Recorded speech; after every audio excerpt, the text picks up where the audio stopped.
সাবধান বইলা দিলাম, খুব সতর্ক। মামলা করলাম বলে একজনের বিরুদ্ধে, এখন কিন্তু 21 জন হয়েছে। সবির এজহার লিখতে সময় লাগতেছে, পেন ড্রাইভের মধ্যে ডোয়ান লাগতেছে, লিঙ্ক আনো লাগতেছে, একটু সময় লাগতেছে। যেটা দালালি করছো তাড়াতাড়ি ফিরে আস। এখন যারা বক্তব্য দিতেছেন তারা স্টেজে উঠে আহমদুল্লাহ সাহেবের ভুল ধরতেছে তাহিরি, আমরা তো তাকে আলেমই মনে করি না। আর বেটা প্রতি মাসে 90টা মাহফিল করে তুই আমার আলেম মনে করস না। আপনারা বলেন যে আহমদুল্লাহ সাহেব খুব শিক্ষিত, ওকে। আমি কালকে ওনার উইকিপিডিয়া দেখলাম সার্চ কইরা, উনি মাদ্রাসা বোর্ডের কোনো সার্টিফিকেটই তার নাই। আমার তো দাখিল, আলেম, ফাজেল, কামেল, হাদিস, কামেল, ফেকা, ওনার একটাও নাই।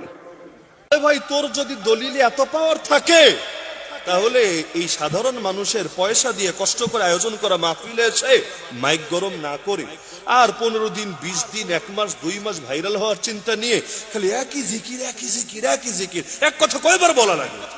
এক কথা তো একবার বললেই চলে। বলতে বলতে বলতে বলতে বলতে মানুষ শুনতে শুনতে ক্লান্ত, বাড়ে বলতে বলতে ক্লান্ত হয় না আর কত। তারপর আবার নাম নিয়ে নিয়ে গালি গেল, ওই হুজুর তোরে দেখে ফেলামু, ওই হুজুর তোরে খায়া ফেলামু। আরে এডি কি রে ভাই, তুই কি গুন্ডা হতে চেয়েছিলি, ভুলে হুজুর হয়ে গেছি?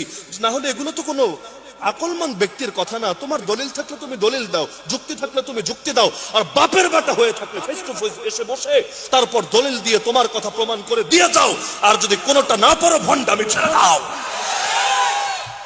কি এক যুগ, বাউল এসে ফাউলগিরি করতে থাকবে, আর কিছু বললে মানুষ বলবে হায় হায় ঐক্য গেল রে।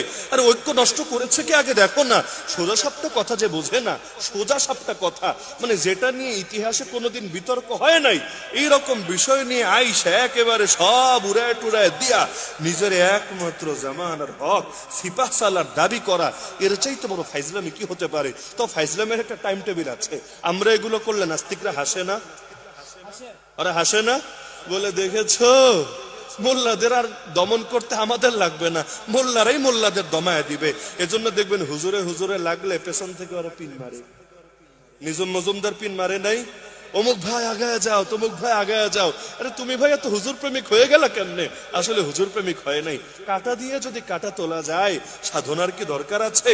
তো সাবধান, এইরকম ভণ্ডদের ভণ্ডামি ছুটাতে হবে। আরে তোমার দলিল থাকলে দলিল দিয়ে সমাধান করা। আমি ইখতিলাফ বিরোধী না, অতীতেও ছিলাম না, আজও নাই, আগামীতেও হব না।